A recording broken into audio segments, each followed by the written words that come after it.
Assalamualaikum warahmatullahi wabarakatuh. Selamat pagi, Shalom, Om Swastiastu, Namo Buddhaya, salam kebajikan dari kita semua. Pada yang terhormat Bapak Profesor Insinyur Agus Mariono, selaku dosen dari mata kuliah Teknik Presentasi Komunikasi Profesi. Perkenalkan, di sini saya Diana Nuril Salihani, Bapak dan juga rekan-rekan sekalian yang menonton bisa memanggil saya Diana. Saya dari Program Studi Teknologi Rekayasa Pelaksanaan Bangunan Sipil, Sekolah Vokasi Universitas Gadjah Mada.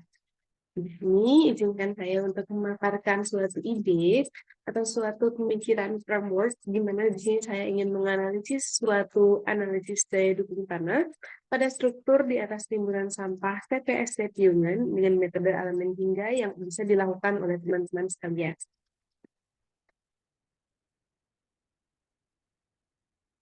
Selanjutnya di sini saya akan perkenalkan terlebih dahulu terkait masalah apa yang sedang kita hadapi. Mungkin dari teman-teman semuanya sudah sering melihat bagaimana TPS Piungan berjalan, di mana telah beberapa kali ditutup, beberapa kali dilakukan suatu perubahan dalam suatu timbunan sampahnya.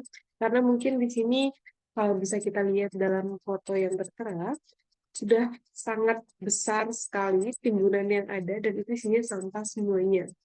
Di mana oleh karena itu, karena timbunan ini sudah setinggi 12 meter dan juga TPS di Piungan telah menampung sampah sekitar 28 tahun, dimulai dari 1996. Oleh karena itu, di sini saya berpikir, bagaimana jika kita membuat suatu bangunan untuk mengolah sampah yang ada itu kembali di atas suatu timbunan sampah. Berhubung TPST Piungan saat ini sudah tidak memiliki area yang memadai untuk dibangun suatu bangunan pengolah yang bisa progresif ke depannya, sehingga bisa mengolah sampah dengan baik, mengolah limbah dengan terstruktur, sehingga dapat berkurang timbunan yang ada di TPST Piungan tersebut. Nah, selanjutnya di sini saya akan perkenalkan mungkin tujuan yang bisa kita capai bersama untuk membantu TPS Piungan. Di mana yang pertama, saya ingin membuat suatu proses pengolah sampah di mana ada suatu bangunan.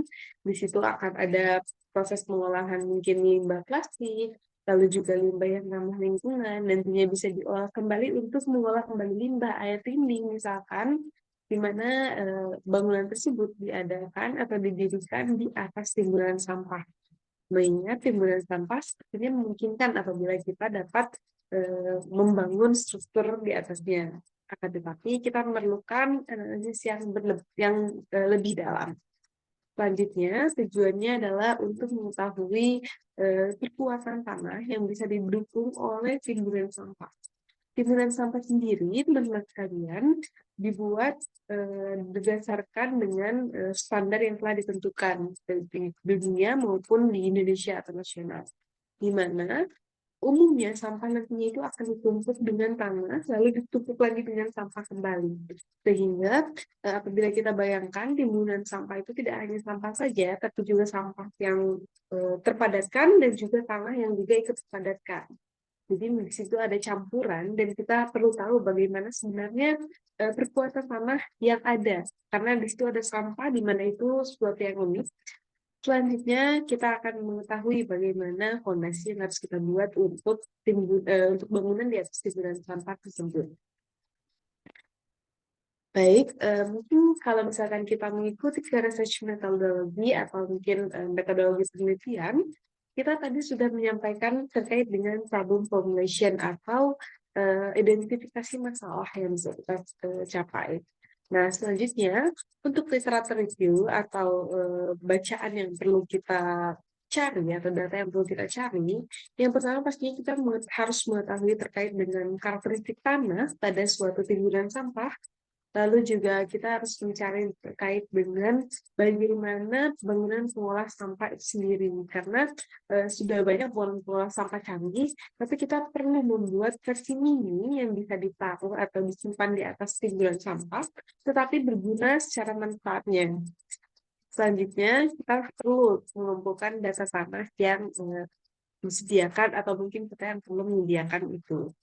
Selanjutnya pastinya kita harus menentukan strukturnya bagaimana, disertai dengan mungkin monumen yang akan kita ciptakan bagaimana.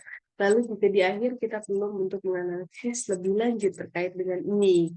Eh, Baik, kalau seperti itu, saya rasa kita semua sudah memahami bagaimana cara kerja dari daya dukung tanah di atas timbunan ini. Selanjutnya kita akan mengenal lebih lanjut terkait dengan aspek-aspek yang tadi saya sebutkan berulang-ulang, yaitu mungkin yang pertama ada sanitary landfill, yaitu timbunan sampah, di mana timbunan sampah sendiri ini merupakan cara atau metode yang sering kali digunakan di Indonesia, seperti mungkin di TPST Gebang, atau mungkin di Muara Angke, atau mungkin TPST-TPST di Indonesia lainnya, di mana di sana kita dapat melihat timbunan sampah yang sangat tinggi. Apabila teman-teman datang, mungkin coba ke TPST Piungan, di situ timbunan sampah sangatlah tinggi, sehingga sampah pun sudah sangat meluas, sehingga tidak ada space lagi. Nah, mungkin itu dia yang disebut dengan sanitary landfill atau timbunan sampah. Selanjutnya, struktur yang harus kita buat sebenarnya sederhana seharusnya, tetapi akan berfokus kepada alat-alat yang ada untuk mengolah sampah, karena bangunan bisa kita akali dengan baja atau sebagainya, ada sejenisnya, tetapi alat-alat dan mungkin suatu ya mesin-mesin itu akan sangat berat untuk sampah itu sendiri. Selanjutnya untuk fondasi yang perlu kita temukan, kita pastinya harus lebih menjelajahi lagi terkait dengan topik ini, sehingga nantinya mungkin kita bisa tentukan apakah nantinya kita pakai fondasi seragam, atau mungkin fondasi dalam saja cukup, atau cukup saja cukup, kita perlu cari tahu lebih lanjut selanjutnya. Baik, itu saja dari saya. Semoga teman-teman dapat mendapatkan manfaat dari presentasi ini. Selanjutnya, bagi teman-teman yang ingin mengetahui lebih lanjut terkait TPS Human, bisa bertanya kepada saya atau mungkin dosen yang bisa membantu teman-teman sekalian, sehingga terdapat suatu inovasi terkait dengan TPS Human yang sudah sangat kritis sekali saat ini. Terima kasih atas perhatiannya. Mohon maaf apabila terdapat kesalahan. Wassalamualaikum warahmatullahi wabarakatuh.